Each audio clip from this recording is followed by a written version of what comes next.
சாய்ராம், எல்லாருக்கும் வணக்கம். இப்போ நீங்கள் வீடியோவில் பார்த்துக்கிட்டு இருக்கீங்களே, இந்த இடம், இந்த கோவில் எங்கே இருக்குன்னு பார்த்தீங்கன்னா, உஜ்ஜைன், மத்திய பிரதேஷில் இருக்கிற உஜ்ஜைன்ற இடத்துக்கு வந்திருக்கோம். இந்த உஜ்ஜைனில் வந்து மகா காளேஸ்வர் கோவிலுக்கு தாங்க நம்ம வந்திருக்கோம். இந்தியாவில் மொத்தம் 12 ஜோதிலிங்கம் இருக்குது. அந்த 12 ஜோதிலிங்கத்தில் 3வது ஜோதிலிங்கம் தான் இந்த உஜ்ஜைனில் இருக்கிற மகா காளேஸ்வர் கோவில். இந்த மகா காளேஸ்வர் கோவில் வந்து பார்த்திங்கன்னா ரொம்ப ஒரு முக்கியமான கோவில். இருக்கிற 12 ஜோதிலிங்கத்திலே இந்த கோவில் மட்டும்தான். இங்கே இருக்கிற சிவலிங்கம் வந்து பார்த்திங்கன்னா தெற்க நம்ம வந்து சவுத்து ஃபேஸ் பண்ண மாதிரி சிவலிங்கம் இருக்கும்.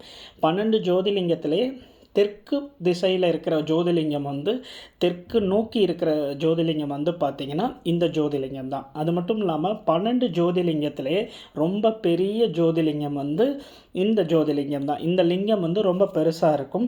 இப்போ வந்து நம்ம ஒரு கோவில் கட்டியிருக்கோம். அங்கே இருக்கிற இறைவனை வழிபடுறதுக்கு முன்னாடி வந்து பார்த்திங்கன்னா பிராண பிரதிஷ்டை பண்ணுவாங்க. அந்த தெய்வத்துக்கு வந்து அந்த கல்லுக்கு வந்து சக்தி கொடுக்கறதுக்காக எல்லா இதுவும் பண்ணுவாங்க. 48 நாள், 108 நாள் இந்த மாதிரி பிராண பிரதிஷ்டை பண்ணிவிட்டு அதுக்கடுத்து நிறைய சாஸ்திர சம்பிரதாயங்கள்லாம் பண்ணுவாங்க. ஆனால் இங்கே இருக்கிற உஜ்ஜைன் மகா காளேஸ்வர் எப்படி இருக்காருன்னு பார்த்தீங்கன்னா, அவரே வந்து பார்த்திங்கன்னா சக்தி கொடுத்து அந்த இடத்துல இருக்கார். அது மட்டும் இல்லாமல் இந்த ஜோதிலிங்கம் வந்து பார்த்திங்கன்னா சுயம்பு ஜோதிலிங்கம். இப்போ நம்ம கோவில்களில் வந்து பூவோ பிரசாதமோ கொடுத்தோம்னா அவங்க வந்து இறைவனுக்கு படைச்சிட்டு அடுத்து அதை திரும்ப போட மாட்டாங்க. ஆனால் இங்கே உஜ்ஜைனில் இருக்க மகா காளேஸ்வர் கோவிலில் என்ன பண்ணுவாங்கன்னா, இப்போ நம்ம பூவோ என்ன பிரசாதம் கொடுத்தாலும் அவர் மேலே சாத்திட்டு திரும்ப மறுபடியும் அதை அடுத்த நாளும் வச்சுக்கிடுவாங்க. இந்த ஜோதிலிங்கத்தை வந்து நம்மளால் தொட்டு அவரை வந்து பூஜை பண்ண முடியும். அது மட்டும் இல்லாமல் இங்கே வழிபாடு வந்து பார்த்திங்கன்னா தாந்திரிக் முறையில் தான் வழிபாடு பண்ணுவாங்க. அது மட்டும் இல்லாமல் பஸ்மா ஆரத்தின்றது வந்து ரொம்ப சிறப்பான விஷயம். உஜ்ஜைனில் காலங்காத்தால் நடக்கும் பஸ்மா ஆரத்தி.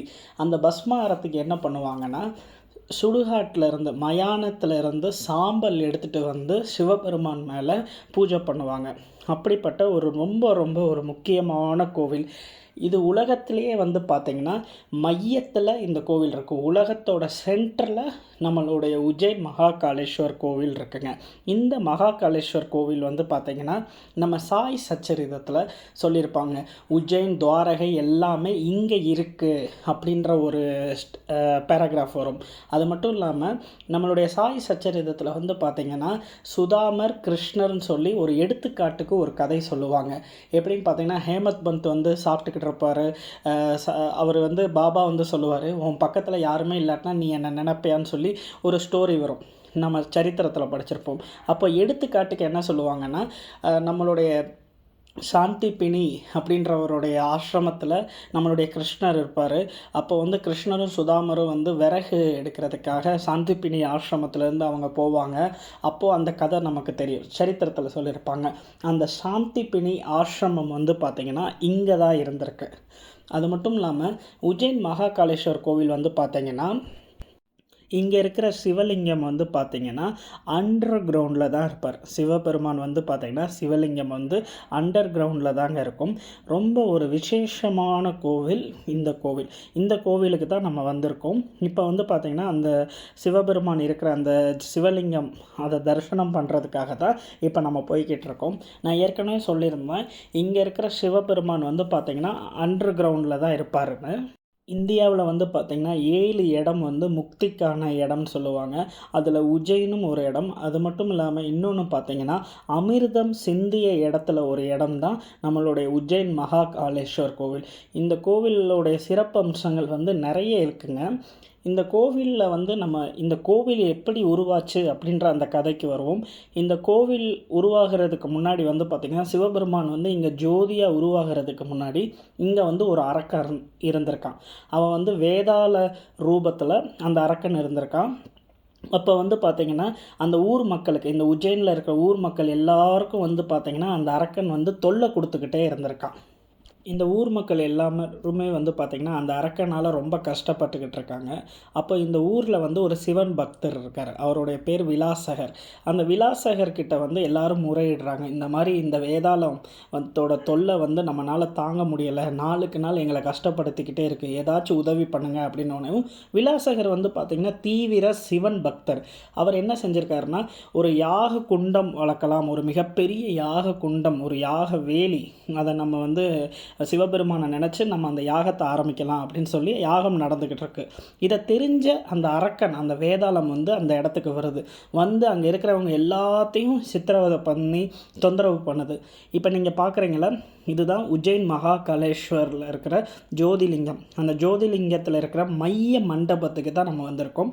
நீங்கள் பார்க்குறீங்களா அந்த எல்இடி டிவியில், அந்த ஜோதிலிங்கம் தான் சுயம்பு ரூப சிவலிங்கம்.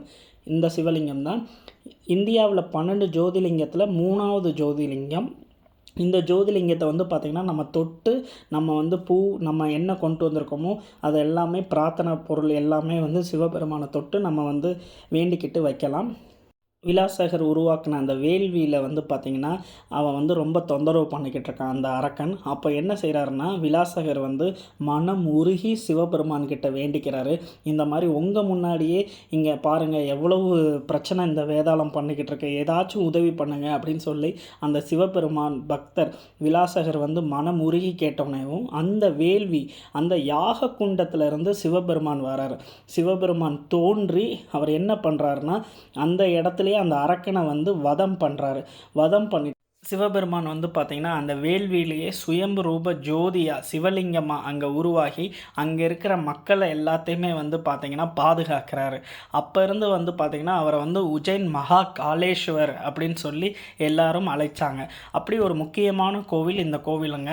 அது மட்டும் இல்லாமல் இந்த கோவிலோட ரொம்ப சிறப்பு அம்சமே வந்து பார்த்திங்கன்னா ஆரத்தி. காலங்காத்தால் பஸ்மா ஆரத்தி காலையில் 4 மணிக்கு நடக்குங்க. அதுக்கு 2 நாளைக்கு முன்னாடியே நம்ம முன்பதிவு பண்ணணும். அப்போது நமக்கு வந்து அந்த பஸ்மா விபூதி கிடைக்குங்க. ரொம்ப ரொம்ப ஒரு முக்கியமான கோவில் இந்த கோவில்.